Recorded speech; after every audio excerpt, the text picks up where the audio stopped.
Hey Gems, here I am with another gem therapy tip, and today I wanted to talk to you a little bit about diagnosis.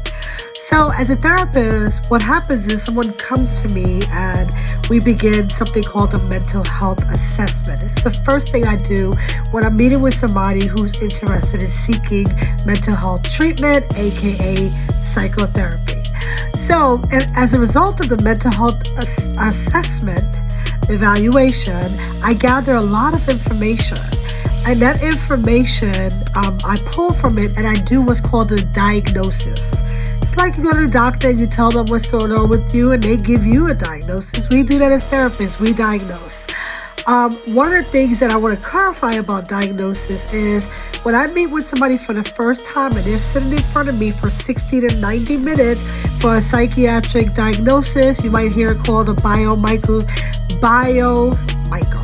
biomedical, psycho-spiritual evaluation. You might hear it called a comprehensive clinical assessment. You might hear it called an assessment.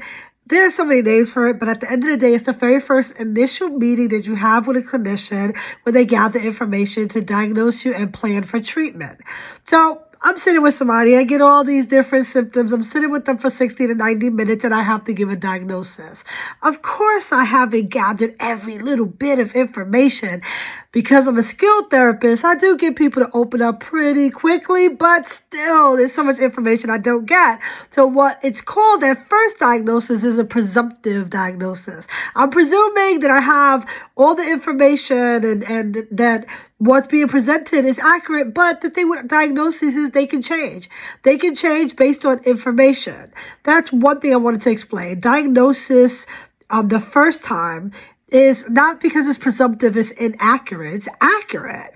But with more information, a diagnosis can possibly change. For me, I very rarely had them change so drastically. The most I've had is that it might have presented as manic depressive or no, not that. It might have presented as just depressive, and then I find out that it's manic depressive, aka bipolar.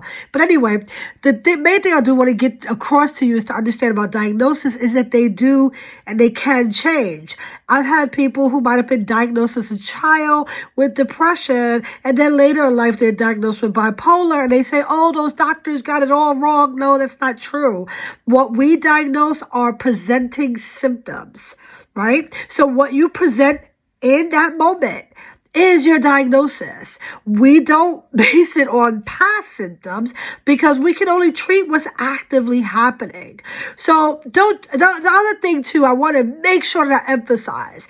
One, me and my 1, 2, 3. One, I want to let you know that diagnoses are based on presenting symptoms. 2, or maybe that should be 2, 1. But either way, the next point is that diagnosing is presumptive in the first assessment and can possibly change. Last but not least, a diagnosis is not a label, y'all. It is not a label. I am not bipolar. I have bipolar. I don't really have bipolar, but I wanted to give you an example. I am not depression. I have depression. And if you really want to get slick with it, I have depression, but depression doesn't have me. Hey.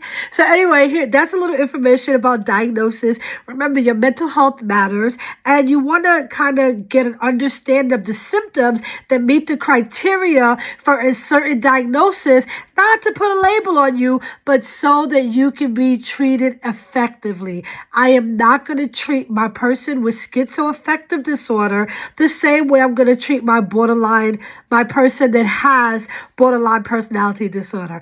Okay, this is some gem therapy tips. Ask what are they diagnosing you with? They have to be diagnosing you with something. Get information, y'all. And remember, your mental health is important. Love you, gems.